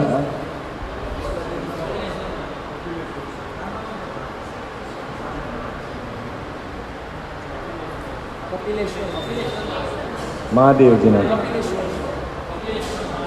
હા હા કપિલેશ્વર મહાદેવ. હા, ત્યાં અમારે ગરુડદાસ પ્રભુએ કીર્તન કર્યા, ગરબા લીધા આપણે. અને ઇસ્કોન મંદિરે પછી ત્યાંથી ગયા. જોરથી બોલ. કોદંડ રામ સ્વામી, હા એ બધા દર્શન આપણે તિરુપતિ આ 3 દિવસમાં એક તો આપણે કર્યું હે ને, એ બાકી નહીં થયું ને. હવે પછી ત્યાંથી આપણે નીકળ્યા એટલે અહોબિલમ રહી ગયા. અહોબિલમ આપણે ગયા તો આપણે ઇસ્કોન મંદિરે ખીચડી ખાધી. એમ 6 કિલોમીટર આગળ જઈને પાછા આવ્યા. ખબર ન રહી, બસ આગળ સીધી અહોબિલમ પહોંચી ગઈ. કથા થઈ આપણે ત્યાં થોડી, પ્રભુજી આપણને કીધું ને પછી દર્શન કર્યા. તો સૌથી પહેલાં દર્શન લોઅર અહોબિલમમાં તો આપણે ગયા નહોતા, અપર અહોબિલમ. તો સૌથી પહેલાં દર્શન કયા હતા? કરંજ નરસિંહ ભગવાન રોડ ઉપર જ હતા સાઈડમાં. પછી ચાલુ કર્યું એટલે પહેલાં જ દર્શન આવ્યા ઉગ્ર નરસિંહ. ત્યાંથી ઉપર ગયા એટલે લક્ષ્મીવાળા. પછી ત્યાંથી ઉપર ગયા એટલે જ્વાલા નરસિંહ. હા, અમારા પરમ પ્રકાશ પ્રભુ નાયા બહુ. ઓલા પણ જ્વાલાઓ છૂટે છે એના પાણીમાં ટાટા થાય. અને ત્યાં પછી ત્યાંથી ઉગ્ર ઓલા કયા નરસિંહ? હા, સ્તંભ. શું ના? ઉગ્ર સ્તંભ. ત્યાં કોણ કોણ ગયા હતા? હાથ ઉઠાવો તો. ઘણા ગયા હતા. એમે તો ભાઈ નીચે જ પ્રણામ કરી દીધા. જવાની ઈચ્છા હતી પણ જોયા 4 પગે ઉપર ચડે માણસો, કેમ જવું? તો પછી નીચેથી પણ ગયા. એ ભક્તોને ધન્યવાદ છે કે ભાઈ એટલા મહેનત કરીને જીગર કરીને ત્યાં ગયા. તો હા, પછી રિટર્નમાં આવ્યા એટલે રિટર્નમાં પછી ત્યાંથી ઉતરતી વખતે કયા નરસિંહ ભગવાનના દર્શન થયા? માલોલ નરસિંહ. ત્યાંથી પછી પ્રહલાદજીની સ્કૂલ અને ત્યાંથી પછી નીચે આવી ગયા. હા, અને મંદિરે આવીને પ્રસાદ લઈને આપણે પાછા તિરુપતિમાં આવી ગયા. ત્યાંથી પછી સૂઈ ગયા ને સવારે કેટલા વાગે આપણે બસમાં બેસી ગયા હતા? 3 વાગ્યા ને 3 વાગ્યા ને ના તે દિવસે તો નિરાંતે નીકળ્યા હતા ને 10 વાગ્યા. હા, તો પછી આવ્યા આપણે કાંચીપુરમ દર્શન કર્યા. સૌથી પહેલાં એકંબેશ્વર મહાદેવ, શિવકાંચી, અને પછી વરદરાજ ભગવાન જે ત્યાંના મુખ્ય દર્શન છે એના દર્શન થયા. ત્યાં આપણે કીર્તન થયા, થોડી કથા થઈ, સાંજે પ્રસાદ લીધો અને ગાદલાની ટેરેસની મજા લીધી. અને ત્યાંથી નીકળ્યા તો સવારમાં આપણે પહોંચ્યા રંગનાથ શ્રીરંગમમાં. અને શ્રીરંગમમાં કેટલા દર્શન કર્યા? કાવેરીમાં સ્નાન, પછી મુખ્ય મંદિરની અંદર કેટલા દર્શન કર્યા? પહેલાં તો સૌથી પ્રધાન છે રામાનુજાચાર્યની સમાધિ, જ્યાં 1000થી પણ અધિક વર્ષો થઈ ગયા સાક્ષાત શરીરથી આચાર્ય બિરાજમાન છે. પછી મંદિરની અંદર બીજા કયા દર્શન હતા? જોરથી બોલ. લક્ષ્મી નરસિંહ, પછી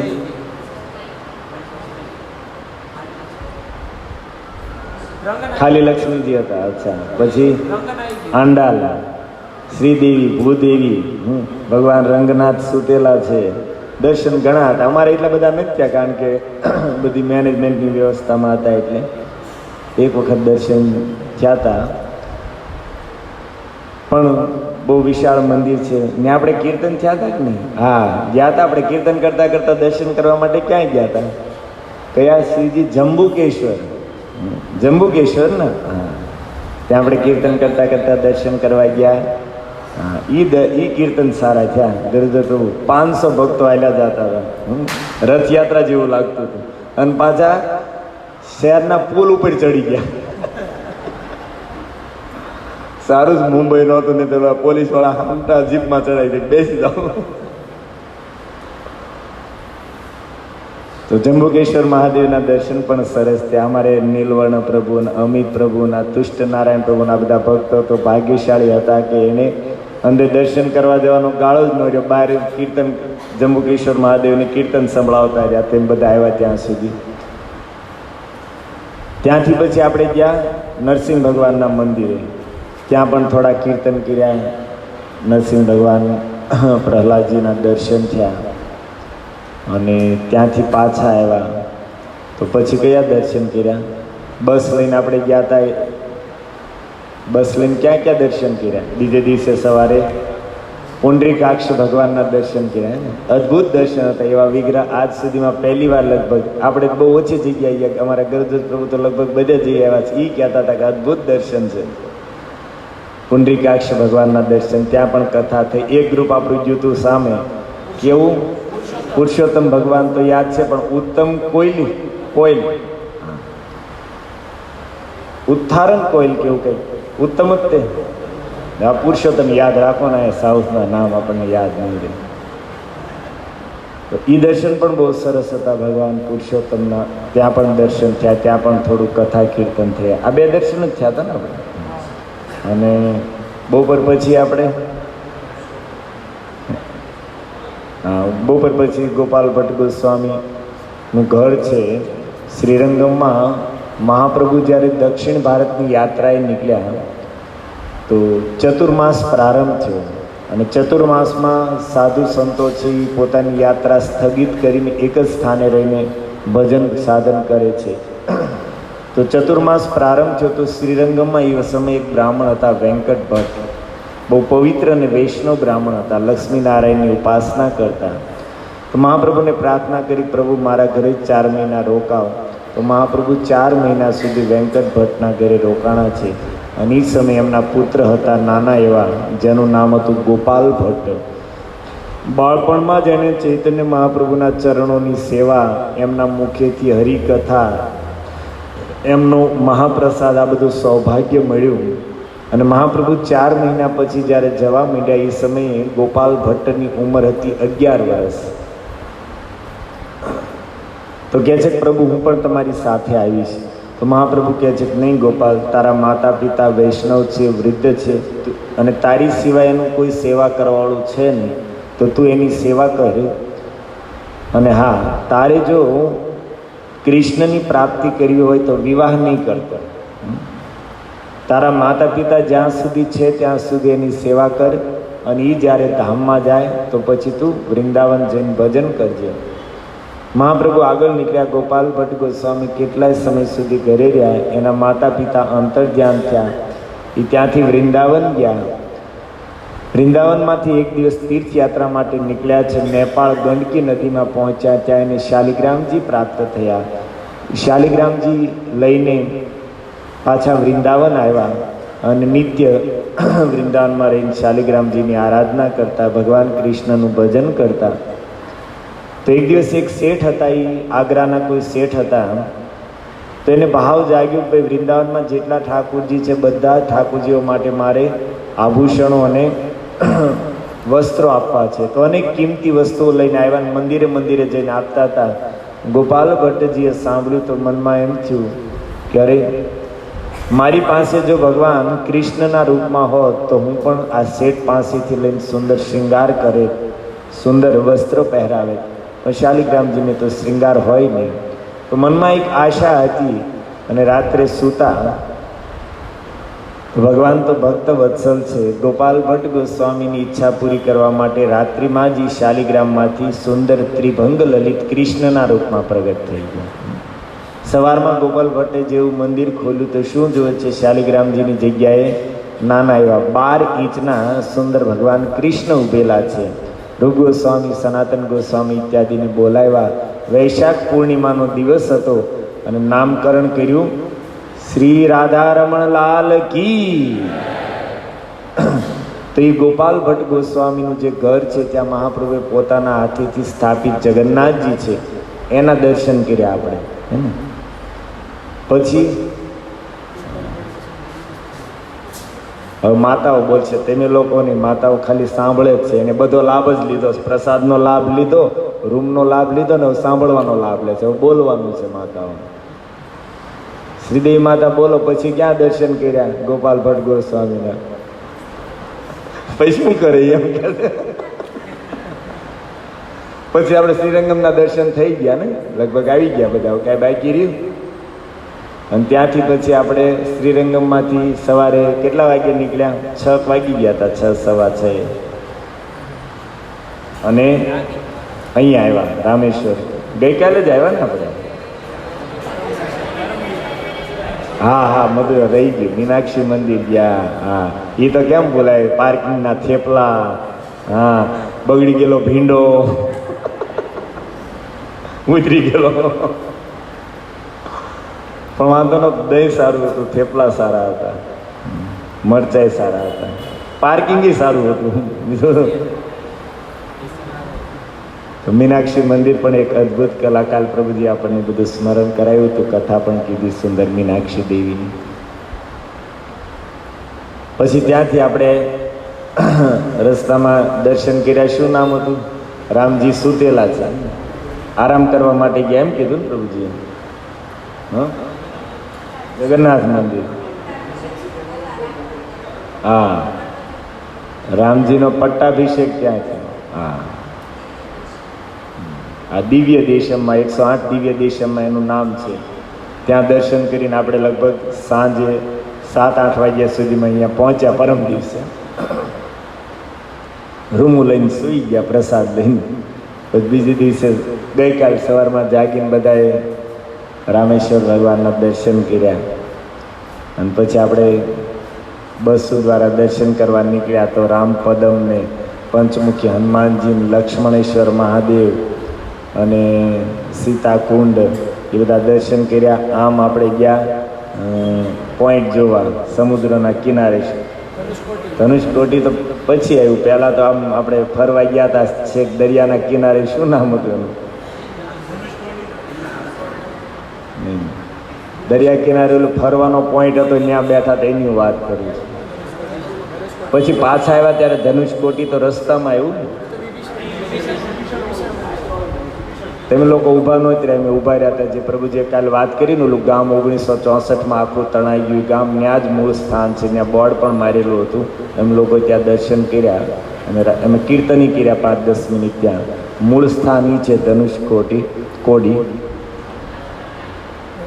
જે ગામ આખું તણાઈ ગયું. પહેલાં એ મહારાજને હતા, એ કથા કહેતા હતા કે રામેશ્વરમાં પહેલાં એટલું માણસો નહોતા આવતું. ટ્રેન ન્યાની શું કામ ગવર્મેન્ટે મૂકી હતી? લોકો સીધા પહેલાં ધનુષકોટી આવતા હતા દર્શન સેતુના કરવા માટે. અહીં શું ભગવાને કીધું? મમકૃત સેતુ જે દર્શ કરે બીનું પ્રયાસ ભવસાગર તરે.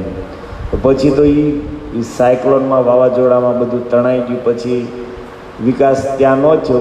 એ કહેતા હતા 3000ની વસ્તી હતી, એમાં 1000 લોકો મરી ગયા અને 2000 લોકો જે બચ્યા એ એટલા બી ગયા કે બધા ગામ છોડીને વહી ગયા.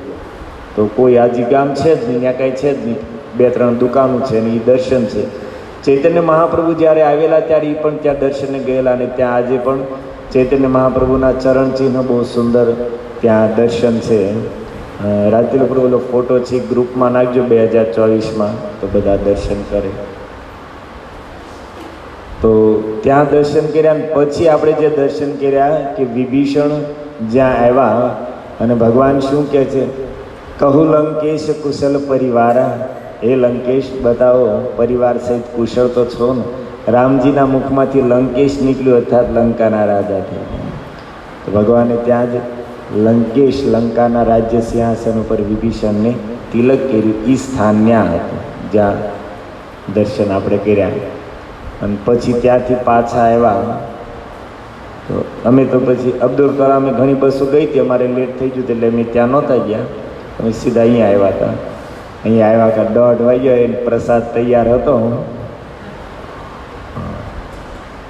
પ્રસાદ લઈને પછી અમે લોકો બધા બેઠા છે, બધા ભક્તો ગયા.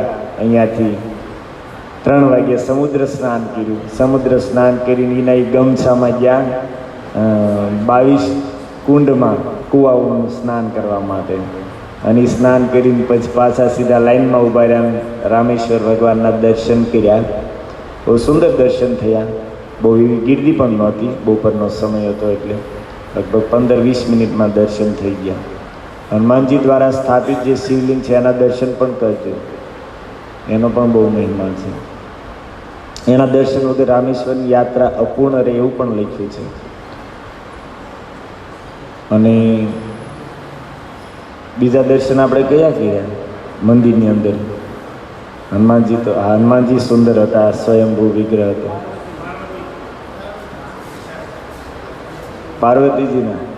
પાર્વતીજી કેમ એ બધાને યાદ આવે છે? હમણાં કીધું એટલે 2 માળામાં પ્રેમ બનેલો રહે. ભાઈ એ તો કીધું ને, રાજેશભાઈ અત્યારે જાગ્યા લાગે. પછી 5:30 આપણે અહીંયા પહોંચ્યા ને પ્રભુજીએ સુંદર આપણને 1.5 કલાક કથા અલગ અલગ સંભળાવી. પછી કથા પછી આપણે આરતી, ગૌર આરતી કરી, દીપદાન કર્યું, બધાએ અનુમોદન કર્યો, પ્રસાદ લીધો, સૂઈ ગયા. સવારમાં 2-2.5 કલાક આપણે સુંદર નગર સંકીર્તન કરીને આવ્યા. આવીને આપણે ફાફડા ખાધા, ખમણ ખાધા, પછી કોફી પીધી. આપણે ઇસ્કોનમાં ચા કોફી મનાય છે કારણ કે એને વ્યસન માનવામાં આવ્યું છે, પણ આ કોફી મેથીની બનાવેલી કોફી હતી. તો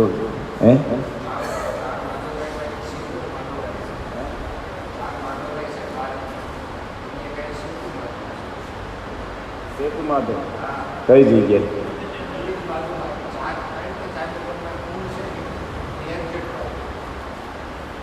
આ એક દર્શન હતા અને જોયું હતું, પણ અંદર ઊંડા ઊંડા હતા એ ને દીવો ખાલી દેખાતો. નજીક છે સેતુમાં તો 5 નંબરનો ગેટ કૂવો 6 થી 7 ની વચ્ચે છે. અચ્છા, તો કોઈ જવાના હો તો આ દર્શન કરી લેજો. સેતુ માધવ પ્રભુજી કહે છે. અને પછી પ્રસાદ લઈને પાછા આપણે હોલ સાફ કરીને બેસી ગયા. હજી બેઠા જ છીએ. બેઠા જ છીએ આપણે. એટલી યાત્રા આપણે ખાલી માનસિક રૂપથી યાત્રાનું સ્મરણ કર્યું. તો ઘરે જઈને તમે બેઠા હો તો તમારે કારણ કે કળિયુગમાં ભગવાનનું વરદાન છે, માનસ પુણ્ય હોય નહીં પાપા. મનથી કોઈ કાર્ય કરવામાં આવે તો એ પૂરેપૂરું ફળ મળે છે. પાપ જ્યાં સુધી શરીરથી કરવામાં ન આવે ત્યાં સુધી એનું ફળ નથી ભોગવવું પડતું. પણ કળિયુગના જીવોની દુર્ગતિ જોઈને ભગવાને એક સ્કીમ રાખી કે મનથી સારો વિચાર કરશે તો એનું પણ ફળ મળશે. તો ઘરે તમે બેઠા હો, માળા કરતા હો, તો એકાંતમાં બેસીને આખું સ્મરણ કરો તો 10-15 મિનિટ થાય, પણ માનસિક સ્મરણ કરવાથી તમને 10 દિવસની યાત્રાનું પૂરેપૂરું ફળ મળી જાય છે. તો આપણી આખી યાત્રા 2 વખત થઈ ગઈ, ઠીક છે. આપણે 200 જણા, બાકી છે 400 જણા છે અને એક જ વખત યાત્રા થઈ. આપણે લોકોને 2 વખત યાત્રા થઈ ગઈ.